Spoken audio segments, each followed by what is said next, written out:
Hello everyone and welcome back to the channel. आप सबका channel पर बहुत बहुत स्वागत है। मित्रों, YouTube के ऊपर इस चैनल को सर्च करिए, चैनल को सब्सक्राइब करिए, वीडियोस को देखिए, वीडियोस को लाइक करिए और अपने दोस्तों के साथ शेयर जरूर करिए। चलो, अब हम लोग आगे बढ़ने वाले हैं हमारे आज के मुद्दे पर, यानी इस वीडियो में हम लोग क्या डिस्कशन करने वाले हैं।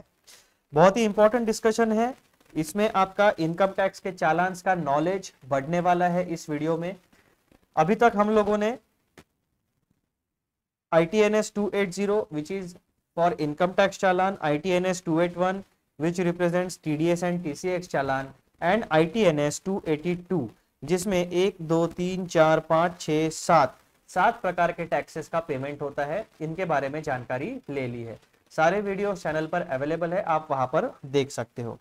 अब हम लोग इस वीडियो में ITNS 283 के बारे में, यानी चालान ITNS 283 इसके बारे में जानकारी हासिल करने वाले हैं।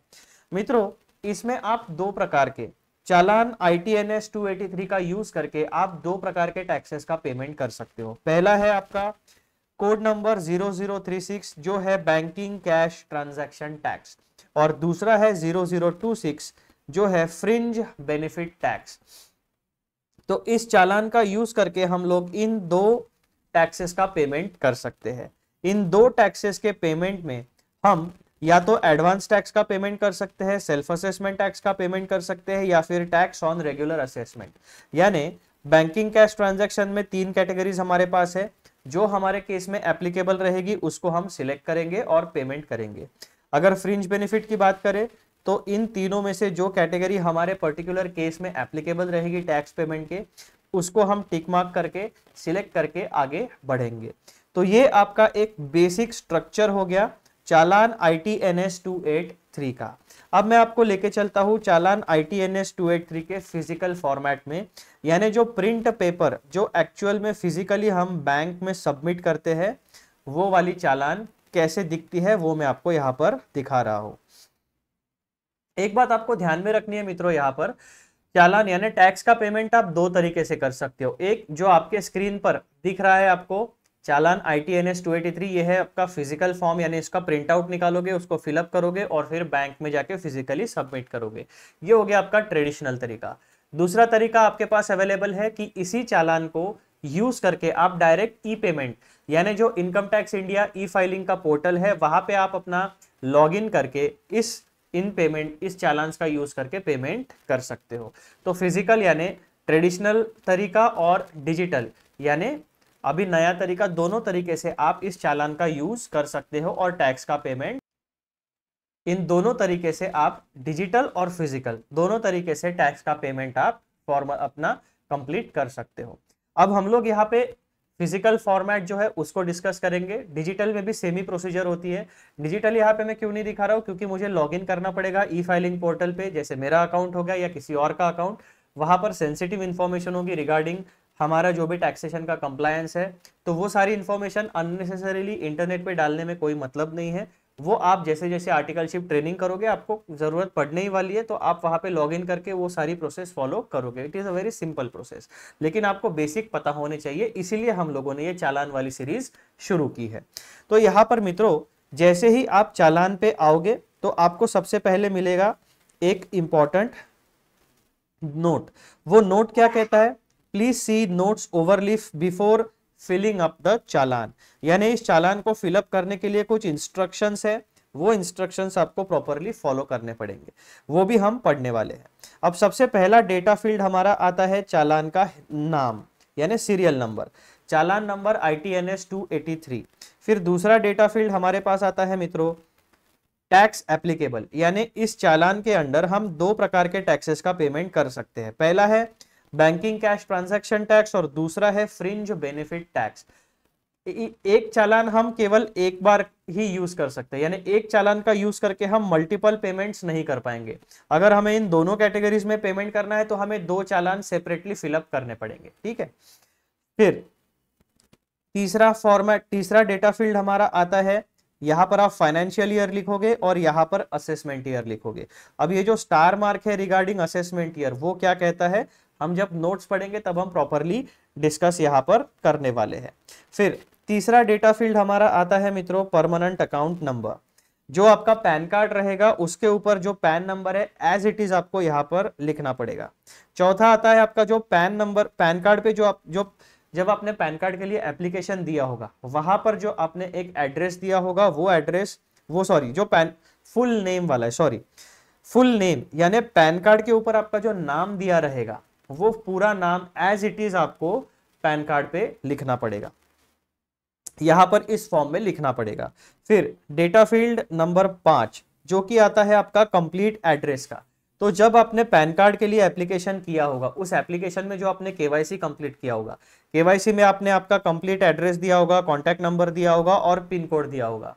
सिमिलरली जब आप अपना आईटीआर फाइल करते हो तो आईटीआर में भी एड्रेस देते हो, आईटीआर में भी कॉन्टैक्ट नंबर देते हो और पिन कोड वहां पे मेंशन करते हो। और एक जगह पर जहां पर आप अपना आईटीआर सबमिट करते हो that means E filing portal, तो ई फाइलिंग पोर्टल के ऊपर जब आप अपना अकाउंट एक्टिवेट करते हो वहां पे प्रोफाइल की इंफॉर्मेशन देते हो, वहां पर भी आपका permanent account number, full name, complete address, contact number, pin code, ये सारी इंफॉर्मेशन अवेलेबल रहने वाली है। अभी नए सिनेरियो में क्या होता है कि ये सारी इंफॉर्मेशन आधार के साथ लिंक्ड है। तो इसका मतलब क्या हुआ कि आपके आधार का address, full name, pan number, telephone number और पिन कोड ये हर जगह पर डेटा आइडेंटिकल होना चाहिए। यानी इनकम टैक्स डिपार्टमेंट और आधार के डेटाबेस में आपका जो डेटा का लूप है वो कंप्लीट आइडेंटिकल डेटा दोनों जगह पर होना चाहिए, तो आपके किसी भी इनकम टैक्स से कंप्लायंस में एरर नहीं आएगा, वरना एरर आ सकता है। तो ये एक इंपॉर्टेंट बात बतानी थी आपको regarding address and other data field. तो ये सारी चीजों के लिए एप्लीकेबल आपको रहने वाली है। फिर नेक्स्ट हमारा यहाँ पर हम कंप्लीट एड्रेस देंगे, जो हमारा सब हर जगह पर एक ही एड्रेस देना है, जो लेटेस्ट है, जो करंट एड्रेस है आपका वो हमेशा आपको एड्रेस अपना अपडेट, अगर आपका ट्रांसफर होते रहता है तो एड्रेस अपडेट करते रहना पड़ेगा। फिर नेक्स्ट हमारा आता है डेटा फील्ड नंबर 6, वो है टाइप ऑफ पेमेंट। यहाँ पे हमने टैक्स का सिलेक्शन कर लिया। अब टाइप ऑफ पेमेंट यानी एडवांस टैक्स, सेल्फ असेसमेंट या टैक्स ऑन रेगुलर असेसमेंट, कहीं पर भी एक ही जगह पर आपको टिक करना है, मल्टीपल टिक मार्क्स आप नहीं कर पाओगे। तो एडवांस टैक्स का पेमेंट है तो यहाँ पे टिक मार्क करके आगे बढ़ो। फिर यहाँ पर आप अमाउंट लिखोगे, टैक्स का अमाउंट अगर पे कर रहे हो, surcharge, education cess, interest, penalty, others और टोटल, जो भी फील्ड आपके लिए एप्लीकेबल है उसके सामने आप अमाउंट फिलअप करोगे एंड एट द एंड आप जितना टोटल टैक्स एक साथ डिपॉजिट कर रहे हो वो टोटल यहाँ पे लिखोगे। उसके बाद ये वाला जो पोर्शन है ये आपका रहेगा बैंक सील, ठीक है, यहाँ पर बैंक का स्टैंप रहेगा, इसमें आपको कुछ भी नहीं करना है। सिमिलरली नीचे भी आपका बैंक का सील के लिए जगह है, यहाँ पर भी आपको कुछ फिलअप नहीं करना है। जो बैंक के कर्मचारी रहेंगे वो आपका ये दो फील्ड्स का टेक केयर करने वाले हैं। फिर नेक्स्ट हमारा आता है मित्रों, यहाँ पर आपने टोटल लिख दिया। अब यहाँ पे जो टोटल अमाउंट में लिखा है वही आपको वर्ड्स में लिखना है। और सिमिलरली यहाँ पर unit, tens, 100, 1000, lakhs and crores, इस तरीके से आपको अपनी अमाउंट रिप्रेजेंट करनी है। अब फॉर एग्जांपल अगर मेरा टैक्स जो है वो 1,50,000 का होता है तो मुझे क्या करना पड़ेगा? अगर मेरा टैक्स जो है वो 1,50,000 का होता है किसी भी कैटेगरी में, तो मुझे क्या करना पड़ेगा? मैं सबसे पहले चेक करूंगा यहां पर मुझे क्या लिखना है, यूनिट्स। तो मैं देखूंगा मेरे यूनिट्स वाले प्लेस पे क्या है, 0, तो मैं यहां पर 0 लिख दूंगा, ठीक है। उसके बाद में मैं चेक करूंगा टेंस, टेंस वाले जगह पर क्या है, 0, तो मैं यहां पर 0 लिख दूंगा। फिर से मैं आऊंगा, चेक करूंगा मेरे 100 वाले प्लेस पर क्या है, तो यहां पर है 0, तो यहां पर भी मैं 0 लिख दूंगा। अब इंपॉर्टेंट है ये ध्यान में रखना, अब यहाँ पे थाउजेंड्स वाला सेगमेंट है, तो 1000 में मेरे पास 1000 वाले जगह पर क्या है, 50,000 रिप्रेजेंट करना है, तो मैं यहाँ पर क्या लिख दूंगा, थाउजेंड्स में 50। उसके बाद लैक्स की बात है तो लैख में मेरा कितना रिप्रेजेंट करना है, 1, तो मैं यहाँ पे लिखूंगा 1। तो इसी तरीके से आपने यहाँ पर भी 1,50,000 को रिप्रेजेंट किया अमाउंट में, यहाँ पे वर्ड में रिप्रेजेंट किया, और यहाँ पर इनकम टैक्स डिपार्टमेंट में जिस फॉर्मेट में मांगा था उस फॉर्मेट में हमने 1,50,000 रुपए को रिप्रेजेंट कर दिया। अब डिपेंड करता है कि बैंक में एक बार पूछ लेना कि यहाँ पर इस तरीके से लिखना है या फिर यहाँ पर इस तरीके से लिखना है कि 0 ऐसा लिखना है, अमाउंट में लिखना है कि वर्ड में लिखना है, वो जिस बैंक में आप जाओगे एक बार वहां पे कंफर्म कर लेना, ठीक है। उसके बाद कौन से मोड से आप पेमेंट करते हो, कैश करते हो या अकाउंट को डेबिट करना है या चेक दे रहे हो। तो अगर जनरली लोग चेक ही प्रिफर करते हैं तो इसको स्क्रैच कर देना, चेक को टिक मार्क करना, यहाँ पर चेक नंबर, यहाँ पर डेट रहेगा और कौन से बैंक के नाम पे आपने चेक निकाला है उसका नाम और ब्रांच का नाम, फिर यहाँ पर रहेगा आपका डेट और signature of the depositor. Basic चीजें, यहां तक आपका इंपॉर्टेंट डेटा फिलअप हो चुका है। ठीक है,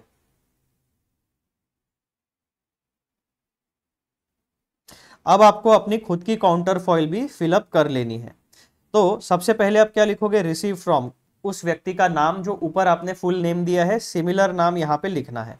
उसके बाद में कौन से मोड ऑफ पेमेंट, यानी चेक से हमने पेमेंट किया तो चेक नंबर, अमाउंट लिखना है यहाँ पे, इन वर्ड्स लिखना है, और बैंक जो यहाँ पे लिखा है हमने सिमिलर अमाउंट लिखना है, डेटा चेंज नहीं करना है, एग्जैक्टली सेम यहीं पे नीचे लिखना है।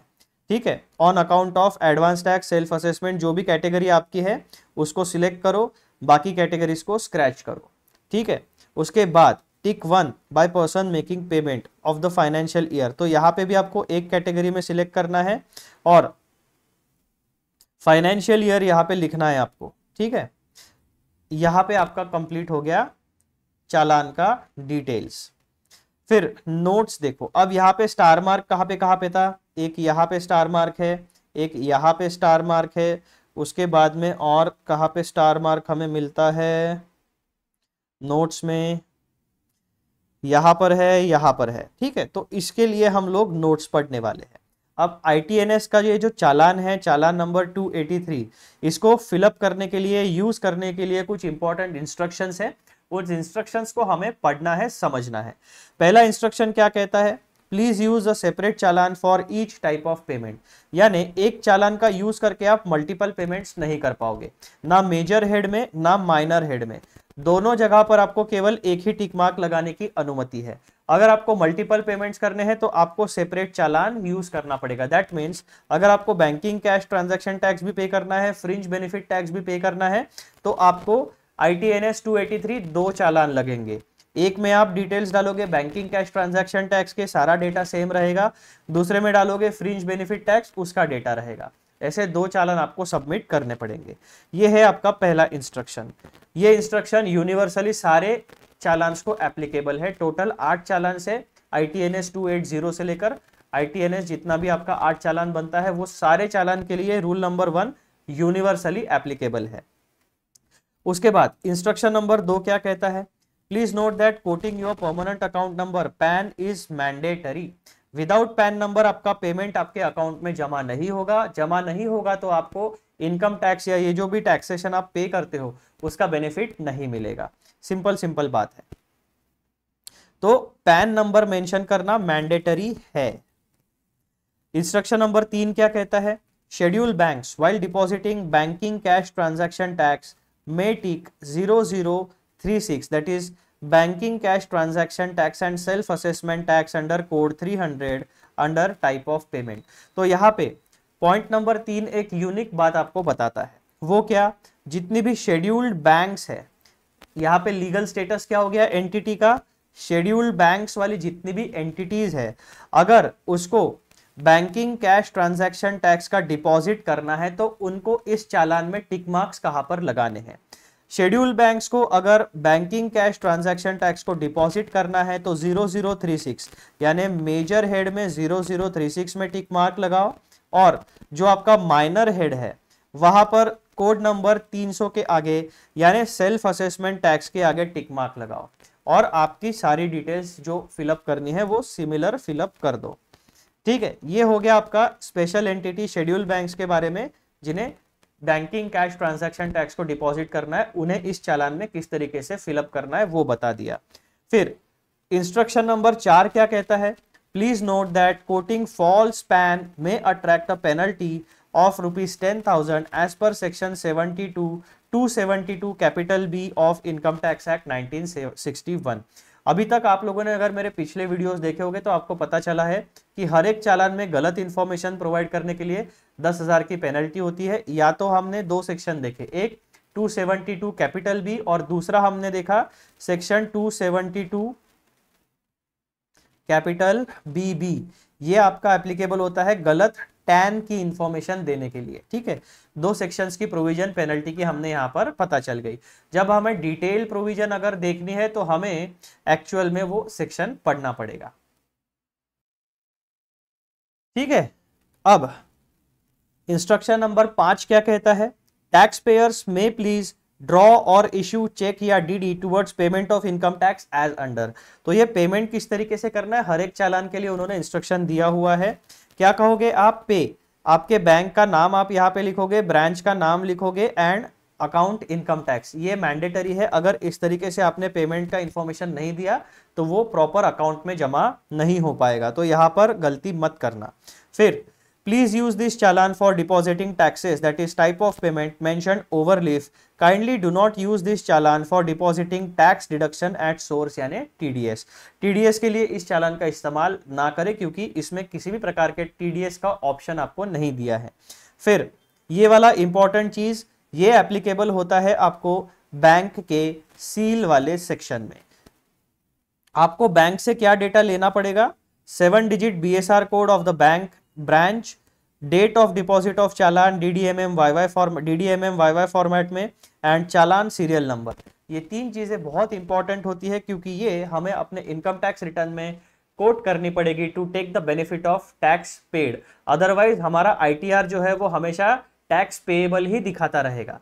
जब हम इनकम टैक्स का रिटर्न भरते हैं, वो रिटर्न में जब हम टैक्स कैलकुलेट करते हैं तो टैक्स कैलकुलेट करने के बाद हमें एक्चुअल पोजीशन पता चलती है कि सिचुएशन कैसी है, टैक्स पे करना है या रिफंड है या जीरो टैक्स है। तो अगर टैक्स पे करना है तो हम क्या करेंगे, हमारी जो भी ITNS की चालान हमारे लिए एप्लीकेबल रहेगी, उस ITNS के चालान को फिलअप करके हम आइदर फिजिकली या डिजिटली टैक्स का पेमेंट करेंगे। टैक्स का पेमेंट करने के बाद हमें ये तीन इंफॉर्मेशन मिलने वाली है। ये तीन इंफॉर्मेशन जब तक हम हमारे रिटर्न ऑफ इनकम में डालते नहीं है, इनपुट नहीं करते हैं, तब तक हमने जो टैक्स पे किया है उसका बेनिफिट नहीं मिलेगा। और जो हमारा स्टेटस है ITR में कैलकुलेशन ऑफ टैक्स का, वो हमेशा टैक्स पेएबल दिखता रहेगा। फॉर एग्जांपल, अगर हमारा टैक्स 1.5 लाख रुपए जो हमने ऊपर में कंसीडर किया था, ये 1.5 लाख रुपए भरने के बाद मुझे ये 3 प्रकार की इंफॉर्मेशन मिलेगी। तो अगर मुझे इसका बेनिफिट लेना है, मेरे ITR में टैक्स पेएबल दिखा रहा है वो 1.5 लाख रुपया, तो ये 1.5 लाख रुपए तो मैंने पे कर दिया है, लेकिन ITR में फिर भी पेएबल दिखा रहा है। क्यों दिखा रहा होगा? क्योंकि मैंने अभी तक ये BSR code, date of challan and serial number का इनपुट वहां पे दिया नहीं है। तो जब मैं ये इनपुट दे दूंगा तब वो मेरा टैक्स का स्टेटस अपडेट होगा, फिर से मुझे कैलकुलेट टैक्स करना पड़ेगा और वो टैक्स दिखाएगा 0। ये 0 होने के बाद मैं ITR रिटर्न अपना वैलिडेट करूंगा। अगर कुछ एरर्स आते हैं तो उन एरर्स को एड्रेस करके फिर से वैलिडेट करूंगा। अब जब तक मुझे no errors found and your ITR is successfully validated वाला मैसेज नहीं दिखता है, और जब तक मेरी XML फाइल जनरेट नहीं हो जाती है, जो भी फाइल जनरेट होती है वो नहीं होती, और वो फाइल मुझे जाके इनकम टैक्स के पोर्टल पे अपलोड करनी पड़ेगी। तो ये पूरी प्रोसेस होती है। तो ये जो इंफॉर्मेशन है आपकी, ये भी सारे चालान के लिए आपको यूनिवर्सली एप्लीकेबल है। जो भी चालान का आप यूज करोगे, उस चालान का पेमेंट करने के बाद आपको ये इंफॉर्मेशन मैंडेटरीली बैंक से या आपके जो भी इनकम टैक्स का पोर्टल है वहां से कलेक्ट करके, या बैंक इंटरनेट बैंकिंग वाला जो पोर्टल है वहां से कलेक्ट करके आपको इनकम टैक्स रिटर्न में फिलअप करनी पड़ेगी। तो मित्रों, ये था डिस्कशन रिगार्डिंग चालान नंबर ITNS 283। ठीक है, चलो ये वीडियो हमारा यहाँ पर खत्म होता है। बहुत ही बेसिक चीज है ना, लेकिन ये क्या होता है, आप एक्चुअल में जब आर्टिकलशिप करोगे ना तो आपको कोई बिठा के सिखाएगा नहीं, आपको बोल दिया जाएगा कि इनका ये पेमेंट करना है, प्रॉपरली पेमेंट कर दो, फिर आपको पता होना चाहिए कि प्रोसेस क्या है। तो इसीलिए हम लोगों ने ये बेसिक प्रोसेस डिस्कशन करके आपका जो नॉलेज का लेवल है वो बढ़ाने की कोशिश की है, आप में एक अवेयरनेस लाने की कोशिश की है कि इनकम टैक्स में किस तरीके से काम होता है। जब तक आप प्रैक्टिकली एक बार पेमेंट नहीं करोगे आपको थोड़ा सा कॉन्फिडेंस कम रहेगा, लेकिन जैसे ही आप एक बार पेमेंट कर देते हो किसी भी ITNS चालान का, फिर आपके लिए प्रोसेस सेम है। जो टैक्स एप्लीकेबल है वो चालान सिलेक्ट करो, जो भी डेटा वो पूछता है वो प्रॉपरली डालो एंड फाइनली पेमेंट कर दो। पेमेंट के बाद आपको ये 3 इंफॉर्मेशन मिलेगी, इन 3 इंफॉर्मेशन को ITR में कोट करो। ये एंड टू एंड आपकी प्रोसेस टैक्स पेमेंट्स की होती है। बस एक बार आपको पेमेंट करने का एक्सपीरियंस आ जाना चाहिए, ठीक है। लेकिन प्रैक्टिकल से पहले अगर हमारे पास थियरी अवेलेबल है तो हम उस थियरी का इस्तेमाल जरूर करते हैं। तो इसीलिए मैंने आपके लिए एक छोटी सी थियरी आपको बताने की कोशिश की है, ताकि आपके आर्टिकलशिप में जब आप शुरुआत करो तो आपके पास एक बेसिक नॉलेज बना रहे। इसके ऊपर आप जितना बिल्डअप करते हो, जितना एक्सपर्टीज बिल्डअप करते हो, वो आपके ऊपर है। ठीक है मित्रों, तो ये वीडियो हम लोग यहीं पे रोकते हैं। जाने से पहले एज यूजुअल एक छोटी सी रिक्वेस्ट, चैनल को यूट्यूब पर जरूर ढूंढिए, Shrinidhi Borikar CA intermediate, channel को सब्सक्राइब करिए, वीडियोस को शुरुआत से लेकर अंत तक जरूर देखिए और वीडियोस को लाइक करिए और अपने दोस्तों के साथ जरूर शेयर करिए। चलो हम लोग मिलते हैं अगले वीडियो में, तब तक के लिए बाय बाय, टेक केयर और पढ़ाई करते रहिए, क्योंकि स्टूडेंट फेज में भी आपको पढ़ाई करनी ही है to pass the exams, and professional phase में भी आपको पढ़ाई करनी ही है to give proper consultancy and to earn a loads of money. ठीक है, चलो बाय बाय।